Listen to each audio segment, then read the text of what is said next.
Assalamualaikum warahmatullahi wabarakatuh. Saya Rosina Saptaningrum, SPD dari SMK Negeri 1 Purwokerto, Kabupaten Banyumas, calon guru penggerak angkatan 11. Kali ini akan memaparkan koneksi antar materi modul 2.3, coaching dalam supervisi akademik. Tujuan pembelajaran khusus CGP menyimpulkan dan menjelaskan keterkaitan materi yang diperoleh dan membuat refleksi berdasarkan pemahaman yang dibangun selama modul 2 dalam berbagai media. A. Pemikiran reflektif terkait pengalaman belajar.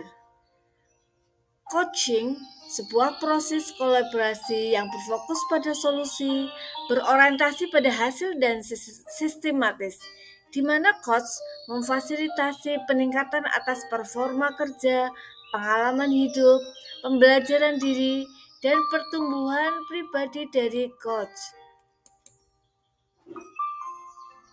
Paradigma berpikir coaching.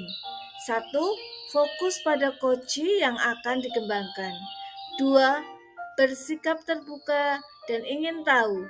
Tiga, memiliki kesadaran diri yang kuat. Empat, mampu melihat masa depan. Prinsip coaching. Satu, kemitraan. Dalam proses coaching, posisi coach terhadap coachingnya adalah mitra. Itu seperti setara, tidak ada yang lebih tinggi maupun lebih rendah. Yang selanjutnya adalah proses kreatif. Proses kreatif memicu proses berpikir coaching, memetakan dan menggali situasi coaching untuk menghasilkan ide-ide baru. Yang ketiga, memaksimalkan potensi. Untuk memaksimalkan potensi dan memberdayakan rekan sejawat, percakapan perlu diakhiri dengan suatu rencana tindak yang diputuskan oleh rekan yang dikembangkan. Selanjutnya, coaching dalam konteks pendidikan. Filosofi Ki Hajar Dewantara. Proses coaching sebagai komunikasi pembelajaran antara guru dan murid diberikan ruang kebebasan untuk menemukan kekuatan dirinya dan peran pendidik sebagai pamong dalam memberi tuntunan dan memberdayakan potensi yang ada pada murid sehingga murid tidak kehilangan arah dan menemukan kekuatan dirinya tanpa membahayakan dirinya. Sistem among ing ngarsa sing tulodo, ing madya mangun karso, tuturi handayani menjadi semangat yang menguatkan keterampilan komunikasi guru dan murid dengan menggunakan pendekatan coaching. Tuturi handayani menjadi kekuatan dalam pendekatan proses coaching dengan memberdayakan handayani. Semua kekuatan diri ada pada murid. Yang selanjutnya, kompetensi inti coaching itu ada kehadiran penuh, kemampuan untuk bisa hadir utuh bagi coaching. Yang selanjutnya adalah mendengarkan aktif, yaitu mendengarkan lebih banyak dan lebih sedikit berbicara. Mengajukan pertanyaan berbobot, pertanyaan yang dapat menggugah orang untuk berpikir, menstimulasi pemikiran coaching, memunculkan hal-hal baru, mengungkapkan emosi.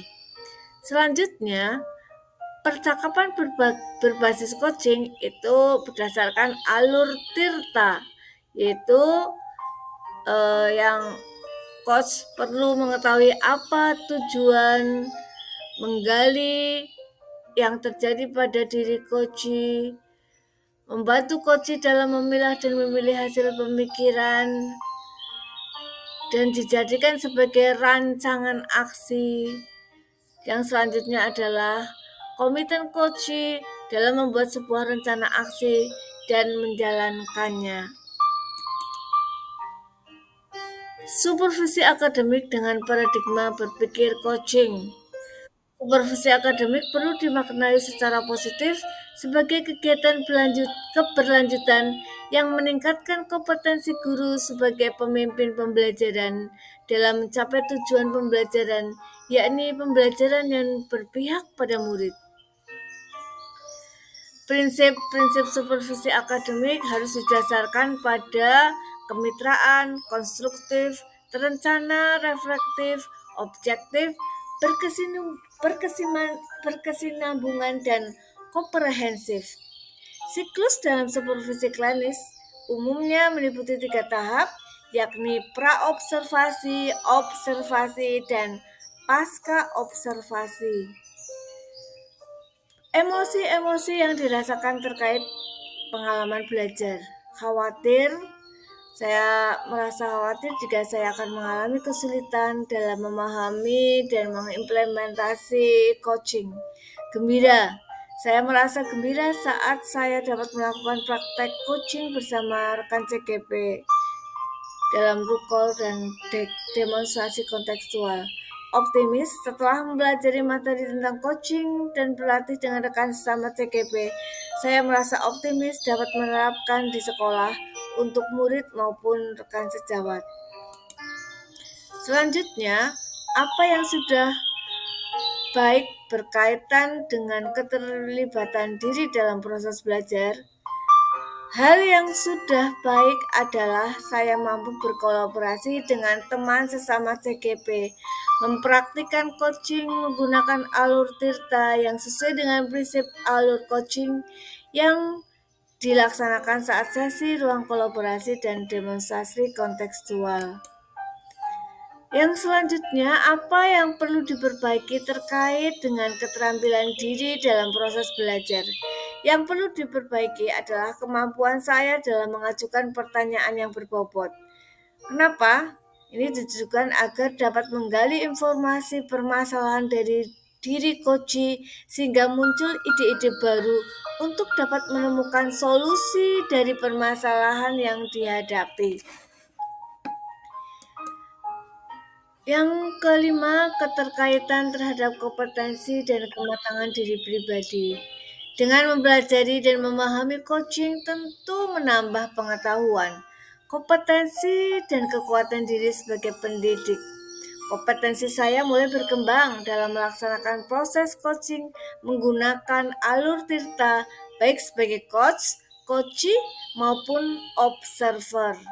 Dalam praktek coaching, saya harus mampu mengendalikan diri dari asumsi-asumsi pribadi dan emosi, sehingga dapat memunculkan kematangan berpikir agar dapat bertindak sesuai prinsip coaching, yaitu kemitraan, proses kreatif, dan memaksimalkan potensi.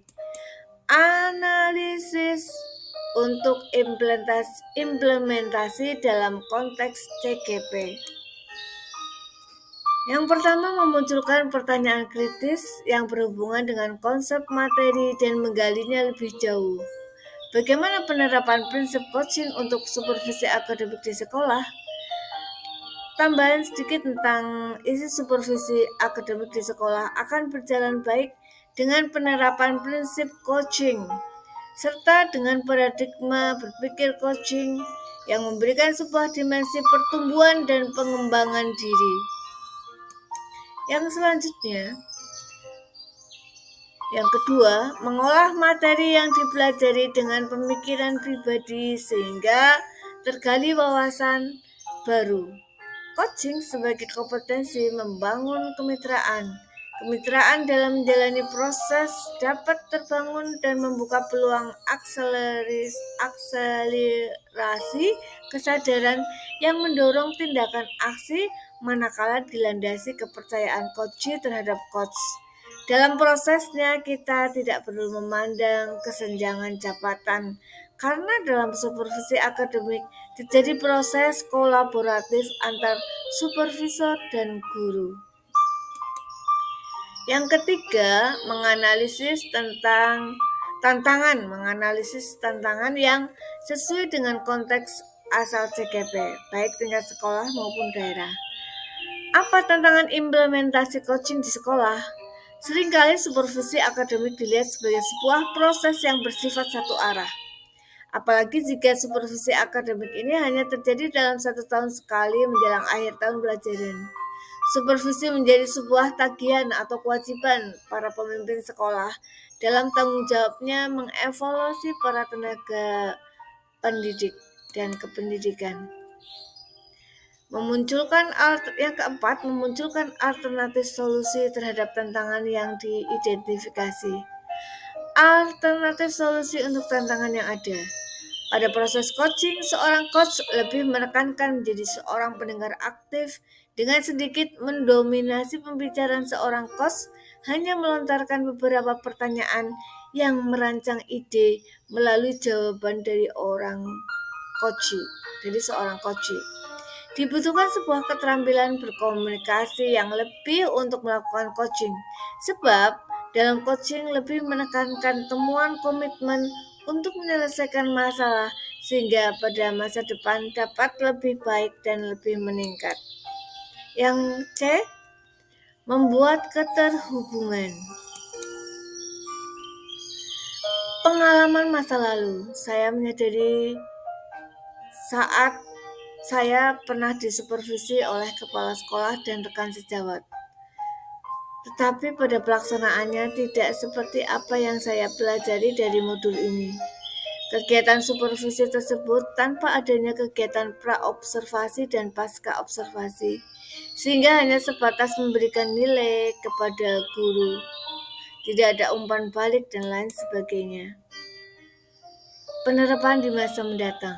Untuk kedepannya, sangat mengharapkan agar dapat diterapkan coaching untuk supervisi akademik sebagai bagian dalam peningkatan kompetensi guru dalam bidang akademik dengan menggunakan prinsip-prinsip coaching. Yang ketiga, konsep atau praktek baik yang dilakukan dari modul lain yang telah dipelajari. Dalam modul 2.3, coaching dalam supervisi akademik, ada keterkaitannya dengan modul 2.1, yaitu dalam pembelajaran berdiferensiasi, murid dikelompokkan berdasarkan kebutuhan belajarnya agar dapat memaksimalkan potensi yang dimiliki. Begitu pula dengan praktek coaching yang harus memaksimalkan potensi coaching agar dapat menemukan solusi atas permasalahan yang dihadapi. Dalam modul 2.2, dalam pembelajaran sosio-emosional, terdapat teknik stop dan mindfulness yang dapat dilakukan untuk membantu suasana lebih kondusif dan rileks. Saat pelaksanaan coaching, seorang coach harus menerapkan teknik tersebut agar dapat fokus dan terwujud kehadiran penuh saat melaksanakan coaching. Yang keempat, informasi yang didapat dari orang atau sumber lain di luar bahan ajar PGP. Coaching adalah proses di mana individu mendapatkan keterampilan, kemampuan, dan pengetahuan yang mereka butuhkan untuk mengembangkan diri secara profesional dan menjadi lebih efektif dalam pekerjaan mereka. Cakupan dari coaching meliputi 1. Akses potensial, 2. Memfasilitasi individu untuk membuat perubahan yang diperlukan, 3. Memaksimalkan kinerja, 4. Membantu orang yang memperoleh keterampilan dan mengembangkannya. Yang kelima, menggunakan teknik komunikasi khusus. Bentuk dari coaching adalah percakapan dan membantu orang yang dibimbing untuk meningkatkan kinerjanya. Sumber amongguru.com, Direktorat Guru dan Tenaga Kependidikan, Kementerian Pendidikan dan Kebudayaan. Demikian pemaparan koneksi antar materi modul 2.3. Terima kasih, semoga menginspirasi. Guru bergerak, Indonesia maju. Salam guru hebat. Assalamualaikum warahmatullahi wabarakatuh.